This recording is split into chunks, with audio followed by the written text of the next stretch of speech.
how do we get our people to not feel some type of xenophobia when we open up our markets to our neighbors and our friends? And how that market access, how do we communicate that market access to our population so that they don't feel vulnerable to online ideologies or bad campaigns like Traore, is doing. And I'll get to Traore in a bit because I feel like Black Americans are channeling their energy into Burkina Faso without knowing exactly what Burkina Faso is. And as somebody that is from a neighboring country, Burkina Faso is a neighboring country of Ghana, I think I can explain a little bit about Burkina Faso. It's going to hurt a few guys here, but it is actually the truth. And I hope that they listen to this from not how they feel, but just what the truth is when it comes to Traore and the things that are happening in Burkina Faso. They were talking about Africa's leadership crisis. Zanu is going to ask this brother a few questions. And what you're going to see is how these problems are almost uniquely. I know this myself because I've traveled to other Black nations, especially the Caribbean and South America, and I always see the same things. So these things for Africans are not surprising, but you're about to witness what it means for Blacks in America when they start to see that the leadership crisis here is actually the same as over there. And I don't want to get ahead of this. I want Zano to say it. Then we'll bring all this back to our conversation. But I love this guy. He's like literally sticking it to everybody right now. Paid off all the debts and for his country. What is it? I don't. Are you talking about Ibrahim Traore? Traore, thank you. Yes, I love that guy because he's not taking no shorts. He's like, listen, oh, we owe you. Here's your money. Oh, we're shutting this off. This is another thing. Traore the things you see said about Traore on the internet is actually a big lie. It's propaganda, okay? And because I lived with the Soviets, I know how their machine works. And they've done I applaud them. Kudos to them. They've done a very good job convincing other Black nations that there is this dictator in Burkina Faso, one of the poorest countries on the continent. I'm not saying poorest in the world, the poorest on the continent, that in the last 11 months or so, he's done all these magic and wonderful things. It's like, have you been to Ouagadougou? It's like in Osho's words, it's down bad, okay? But for some reason, all these projects have been completed, everything has been kicked off. Ouagadougou is such a nice place. And oh my God, they're giving it to the French. And the only thing they've done is that the three coup countries that did this coup d'etat in the Sahel, they got out of ECOWAS. So instead of sticking it to the French, they stuck it to other African joint uh, cooperative organizations like ECOWAS and the African Union. They say, we don't want to be part of y'all. So they actually separated themselves from the one bloc that puts all of us together just in West Africa itself. ECOWAS, it's the West African community. They got out of it.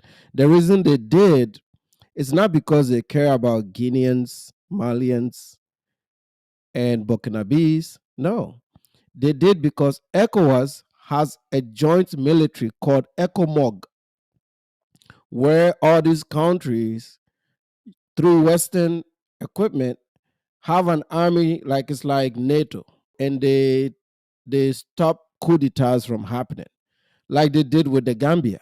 ECOWAS threatened him, and a few days later, they gave him a peaceful exile to Equatorial Guinea. So these things, if East Africa had an equivalent of maybe ECOMOG, what happened in Tanzania wouldn't happen, is what I'm saying. So these guys, in order to delegitimize ECOMOG and ECOWAS, they got out of ECOWAS because it's a treaty. So we can't send the military to stop the coup d'etat uh, if we're not a member of the community. And that is why they got out of the union that actually puts them together. Okay. Part of the advantages of ECOWAS, it gives you free market access to all the countries in that region. What Burkina Faso just did, it's a landlocked country. Same with Mali. They don't have ports. So their fees to take things out of ports in Ghana, because they have to come to my country to get their stuff shipped in, those fees have gone up because they are no longer part of the free trade agreement. So they've made their economics even harder. And Burkina Faso doesn't have a lot of resources. They have tomatoes, okay? That's all they have. They just have tomatoes and iron ore. That's it. There's not much there. A lot of Burkinabes, when I was growing up in Ghana, they would be in Ghana doing security work. Yeah, no, to hell with Google. And he's literally going for it. And I'm afraid the clock is on him. I think, and I don't know for sure because I haven't talked to the people there, but by and large, he reminds me a lot of Gaddafi, who people don't know historically because over here they painted Gaddafi as a terrorist. He wanted to have his own currency. He wanted to make sure that his people were well taken care of. If you wanted to go to, and again, I'm getting this secondhand from history and from people that I've talked to, Libyan Americans, who have said, yeah, if you wanted to go to school, they pay for it. If there was somebody who was sick and they did not have the technology there, they would send you to there. So yeah, that seems better. And I think Traore is taking the bull by the horns and saying this is what we're not going to tolerate. There is no progress, not even an inch of progress in Burkina Faso because of Ibrahim Traore. Wow. Totally false. Wow. Where did an African government that has been poor since independence have the money to say, you want your debt? Here, I pay you. Where was the money lying all this time, and yet they have the debt and he didn't pay it? I don't know. That is a very good question. Educate me. Ask yourself this. You live in America. Certainly. You've never been to Burkina Faso. Correct. How did you come to know that Ibrahim Traore is doing all these things? Because every time I turn on the TV, the white folks are saying what he's doing and how. No, the white media in America, that CNN, BBC, none of them are showing that. They don't like the dude. It's Facebook and TikTok and YouTube. How pissed off Social they are about media. it. Social media. This is the biggest, second one in the history of Africa. Russian propaganda. I have a friend who lives in Ivory Coast right now as a journalist for the last 19 years. So he pendulums between Ivory Coast and Burkina Faso. Yeah. He knows the place. Right. He's a journalist. Right. And he's telling me, he's crying, how the whole world, in France, in Caribbean, they are marching in the streets over Burkina Faso. Nobody has been there. How did people come to know about this man?